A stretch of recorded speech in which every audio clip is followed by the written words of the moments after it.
स्वागत है आप सभी का हमारे YouTube channel real study classes में। वीडियो शुरू होने से पहले कृपया चैनल को सब्सक्राइब करें और नीचे घंटा बजाना ना भूलें। स्टार्ट। ओके, तो हम आज रासायनिक अभिक्रिया समीकरण के बारे में पढ़ेंगे, क्योंकि कल हमने इसको देखा था, बेसिक उसका समझा कि अभिक्रियाएं क्या होती हैं। और आज हम जानेंगे समीकरण के बारे में भी, क्योंकि कल हमने समीकरण नहीं करा था, सो उसके बारे में जानेंगे।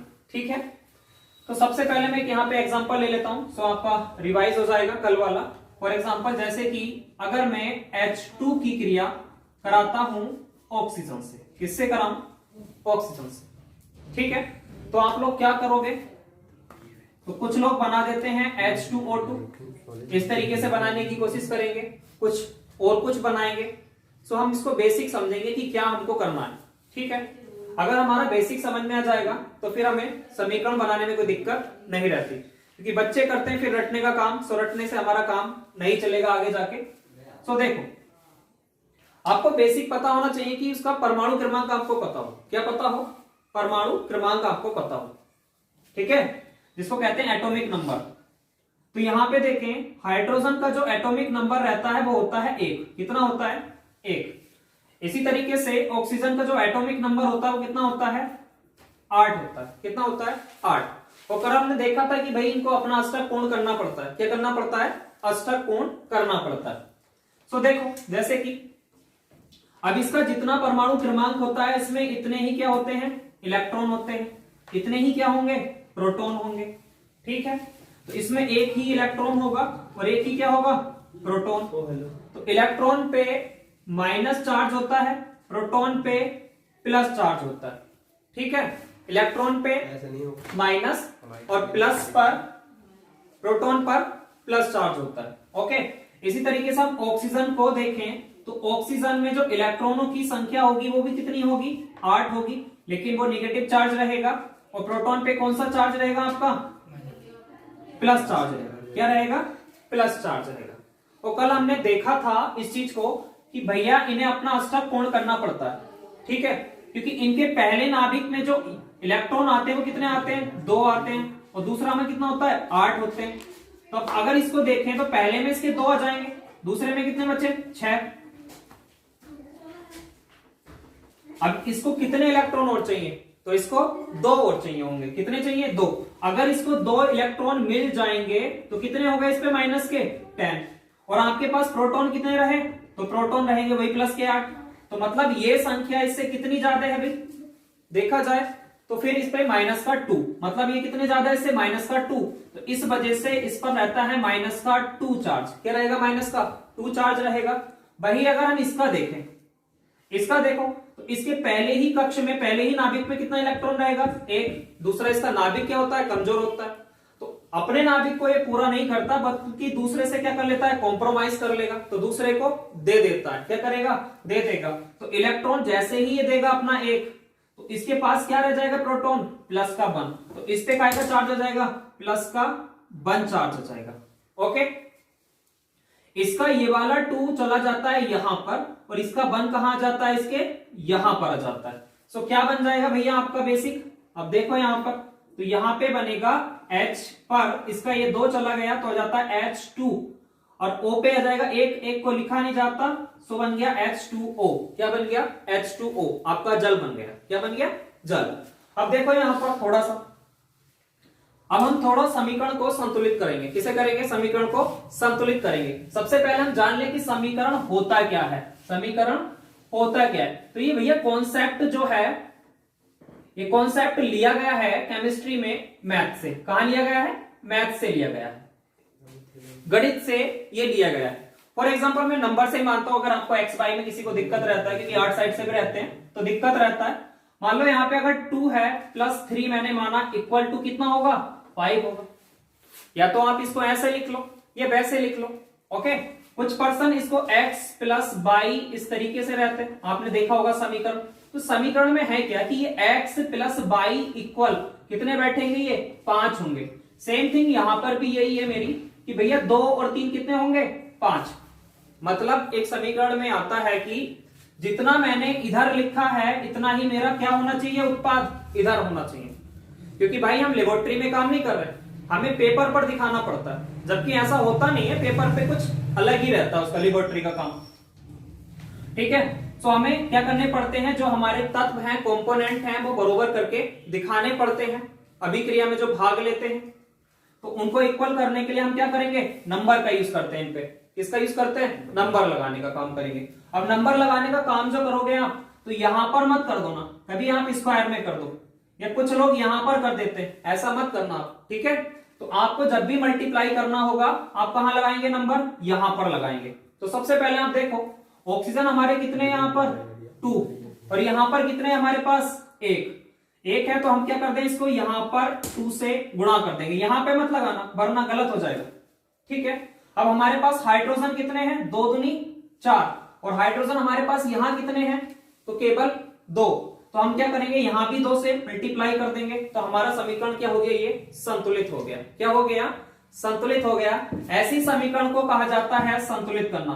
तो आपसे कई बार डेफिनेशन पूछ लेता है कि समीकरण संतुलित करना किसे कहते हैं। तो अभिक्रिया में जो अभिकारक भाग लेते हैं और उनसे बने वाले जो उत्पाद होते हैं, वो दोनों क्या होने चाहिए, कंपोनेंट बराबर होने चाहिए, इक्वल होने चाहिए। अगर इक्वल हमारे कंपोनेंट हैं तो हमारी समीकरण क्या हो जाएगी, संतुलित हो जाएगी। ठीक है, तो इतना बेसिक आपको आना चाहिए। अब हम आगे बात करते हैं अभिक्रियाओं पर। किस पे बात करेंगे, अभिक्रियाओं पर।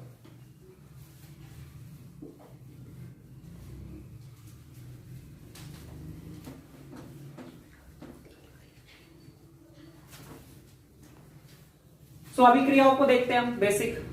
अभिक्रियाओं के बेटा प्रकार होते हैं, क्या होते हैं आपके, प्रकार होते हैं। तो अभिक्रिया को हम पढ़ें तो बेसिकली 3 तरह की होती है। कितने तरह की होंगी, 3 तरह की ये होती हैं। कितने प्रकार होंगे इनके, तो 3 प्रकार होते हैं इनके। कितने प्रकार होंगे, 3 प्रकार। तो समझो, बेसिकली थोड़ा हिंट देके मैं समझाऊंगा आपको, बाद में फिर मैं रिएक्शन कराता हूं। ठीक है, देखो, अगर भाई 2 कंपोनेंट है मेरे पास, कितने कंपोनेंट है, 2 कंपोनेंट। ठीक है, यानी 2 अलग अलग कंपोनेंट मैंने लिए, कोई भी 2 अभिकारक मैंने अलग अलग लिए, और उनको मैंने मिलाकर इन दोनों ने क्रिया की और एक नया कंपोनेंट बनाया। तीसरा कौन सा कंपोनेंट बनाया, मात्र एक कंपोनेंट बनाया। यानी 2 ने मिलकर अगर एक कंपोनेंट बनाया है, तो ऐसी क्रिया, देखो 2 अलग अलग कंपोनेंट मिलके एक तत्व बना रहे हैं, एक अलग वाला कंपोनेंट बना रहे हैं, ऐसी क्रिया को कहते हैं संयोजन अभिक्रिया। क्या कहेंगे हम उसको, संयोजन अभिक्रिया। तो मैं लिख के दे रहा हूं यहां पे, इसको कहते हैं संयोजन अभिक्रिया। ठीक है, अब इसके एग्जांपल देख लो।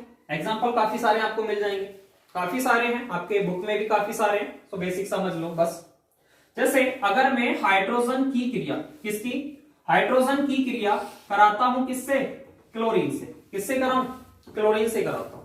ठीक है, तो आपको पता है क्लोरीन का परमाणु क्रमांक कितना होता है, तो 17 होता है। हाइड्रोजन का कितना होगा, तो परमाणु क्रमांक 1 होगा। सिंपल सी बात है, कितना होगा, 1।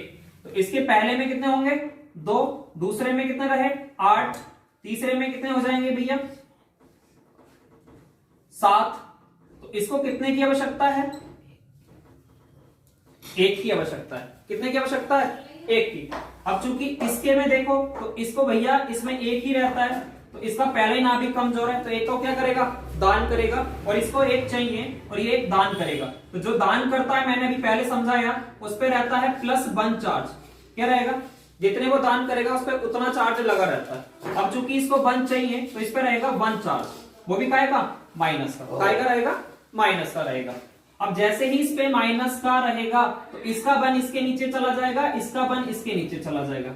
सो क्या बन गया, HCl, हाइड्रोक्लोरिक अम्ल। क्या बन गया आपका, हाइड्रोक्लोरिक अम्ल। यानी जब आप हाइड्रोजन की क्रिया क्लोरीन से कराएंगे, तो क्या बनेगा आपका, हाइड्रोक्लोरिक अम्ल बन जाएगा, जो आपके पेट के अंदर पाया जाता है। ओके, अब देखो इसको संतुलित कर लेते हैं। हमारे पास यहाँ पे क्लोरीन कितना है, 1 है, यहां भी कितना है, 1 है, कोई दिक्कत नहीं भाई। हाइड्रोजन यहां पर कितना है, 2, यहां पर कितना है, 1, तो हम कर लेते हैं इधर 2 से गुणा। अब यहाँ पे 2 हुआ, तो H कितने हो गए, 2। ठीक है भाई, बराबर है। क्लोरीन कितना हमारे पास, 1, और यहां पर कितना है, यहाँ पे 2 हो गए। अब यहाँ 1, तो यहाँ भी कितने से गुणा कर दोगे, 2 से। तो क्या हो गई हमारी समीकरण, संतुलित भी हो गई। ठीक है, आगे चलते हैं हम, आगे दूसरी समीकरण को देखते हैं। आगे समीकरण लेते हैं हम एक और, जैसे आपने लिया कैल्शियम ऑक्साइड। क्या ले लिया? Calcium oxide. आप सभी जानते हैं उसको चूना पत्थर होता है। ओके, अगर हम कैल्शियम ऑक्साइड की क्रिया हम कर लें किससे? जल से। किससे करते हैं? जल से। तो आप सभी जानते हो घर में सबके यूटिलाइज होता है, यूज ही करते हो आप लोग चूना पत्थर को। तो अगर आप इसको देखते होगे, अगर चूने पत्थर में हम पानी डाल देते हैं, क्या डाल देते हैं? पानी डाल देते हैं, तो पानी डालने से वहां पर क्या हो जाता है? ये बन जाता है CaOH का होल ट्वाइस। क्या बन जाता है? CaOH का होल ट्वाइस। ठीक है, और प्लस क्या होगा, जब आप चूना पत्थर देखोगे पानी में भिगो के, तो वहां पे चूना क्या होने लगता है? भाप छोड़ने लगेगा। क्या छोड़ने लगेगा? भाप, मतलब ऊष्मा भी छोड़ेगा। क्या छोड़ेगा? यहां पर रिड्यूस क्या कर रहा है? ऊष्मा। अगर ये ऊष्मा को क्रिया होने के साथ साथ छोड़ रहा है, तो ऐसी अभिक्रिया हो जाती है ऊष्मा क्षेपी अभिक्रिया। कौन सी हो जाएगी? ऊष्मा क्षेपी अभिक्रिया। ठीक है, तो यहां पे मैं डाले दे रहा हूं पूरा ऊष्मा क्षेपी अभिक्रिया। क्या हो जाएगा? ऊष्मा क्षेपी अभिक्रिया।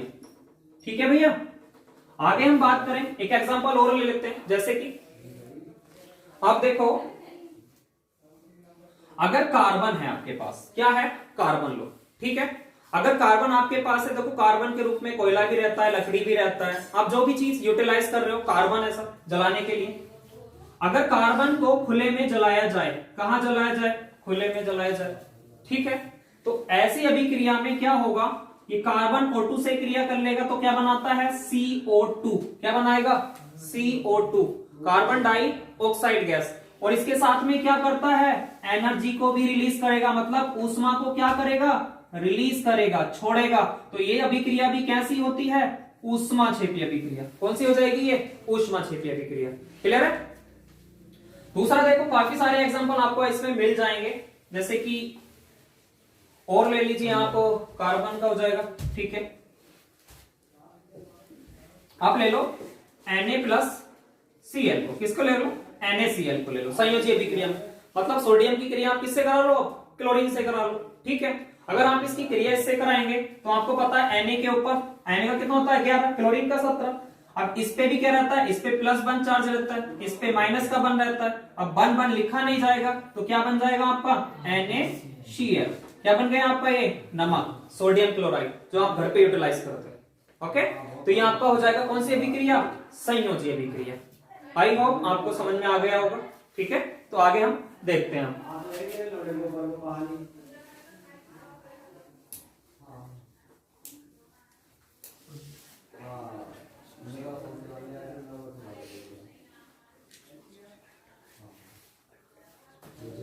दूसरी हमारी अभिक्रिया क्या होती है कि हमारे पास एक कंपोनेंट है। क्या है? एक कंपोनेंट है। ठीक है, और एक कंपोनेंट ये काफी सारे भागों में टूट सकता है, 2 में टूट सकता है, 3 में टूट सकता है। तो इस तरीके से टूट सकता है, मतलब एक कंपोनेंट इस भाग में टूट सकता है, इस भाग में टूट सकता है, या फिर इस भाग में टूट सकता है। तो एक कंपोनेंट होगा वो कई सारे भागों में टूट जाएगा। ऐसी अभिक्रिया को हम कहते हैं वियोजन अभिक्रिया। क्या होना? वियोजन अभिक्रिया। यानी एक पदार्थ जो बहुत सारे पार्टों में टूट जाता है, उसको हम कहते हैं कि वो चीज क्या हो गई है? वियोजित हो रही है। क्या हो रही है? टूट रही है। ऐसी अभिक्रिया को कहते हैं हम वियोजन अभिक्रिया। सो हम इसके एग्जांपल कुछ देख लेंगे क्या होता है। जैसे अभिक्रिया, जैसे देखो फॉर एग्जांपल, मैंने यहां पे लिया FeSO4। मैंने क्या लिया यहां पर? FeSO4, ferrous sulphate. ठीक है, इसको एक हिंदी नाम भी होता है और इसको कहते हैं हरा कशिश। क्या कहते हैं इसको? हरा कशिश। तो ध्यान रखना इस चीज को भी। तो FeSO4 होता है। FeSO4 को अगर बेटा खुले में छोड़कर रख दिया जाए, कहां रख दिया जाए? खुले में छोड़कर, तो ये क्रिया करके क्या बनाता है? तो Fe2O3 बना लेगा, प्लस टूटेगा SO3 बना लेगा, और फिर टूटता है तो SO2 में कन्वर्ट हो जाता है। तो एक एलिमेंट को देख रहे हो ना आप, कितने सारे एलिमेंट्स में ये टूट रहा है। ऐसी अभिक्रिया को हम कहते हैं कौन सी अभिक्रिया? वियोजन अभिक्रिया। ठीक है, ऐसे देखो एक और होता है कैल्शियम कार्बोनेट। क्या होता है? कैल्शियम